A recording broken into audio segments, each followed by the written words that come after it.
Last month, the House narrowly passed President Trump's Big Beautiful Bill, a massive piece of legislation that includes his signature tax and immigration policies. Now the Senate is taking it on, so I'm curious, what do you make of the budget package? Well, we're calling it the big ugly bill or the big beautiful betrayal because it just has such significant cuts to all sorts of programs that Americans rely on in order to fund tax cuts for billionaires. And it actually is going to add trillions of dollars to our budget deficit. And so I don't see where, the only people that come out ahead in this are our billionaires. And veterans are going to lose, families are going to lose, uh, educational institutions, medical hospitals are all going to lose under this bill. It seems like those are the biggest points of contention in the Senate when it comes to this bill. One is that, according to the CBO, it could raise the deficit by $2.4 trillion. And then two, those Medicaid cuts, where, according to the CBO, again, millions could lose health insurance in the next decade. So, what are your conversations with Republicans right now who aren't supportive of it and who have voiced their apprehension? Well, I start off with how many people in their states will lose healthcare coverage. It's estimated that 14 million Americans, including children and seniors, will lose their coverage entirely.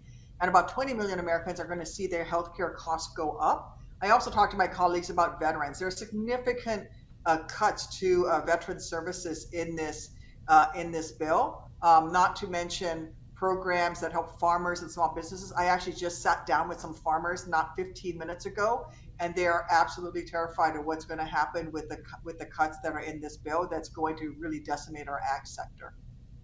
Talk to us a little bit about that. I mean, what were the conversations with farmers? I mean, what alarms were they raising to you? Well, they're saying that the cuts that are in this bill, some of them are not directly aimed at the ag sector, but it's going to hurt the ag sector.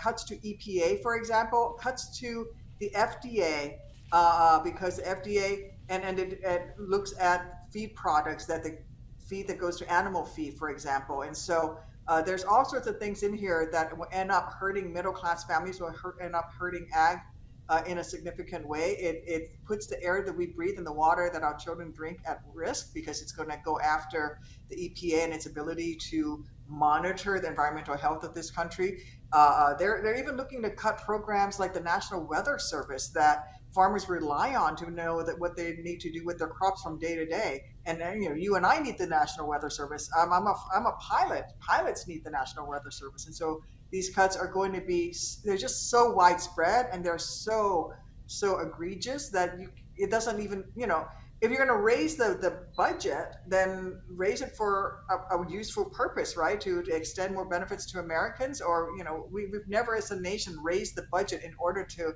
fund tax cuts for billionaires and millionaires, except for under President Trump. I feel really lucky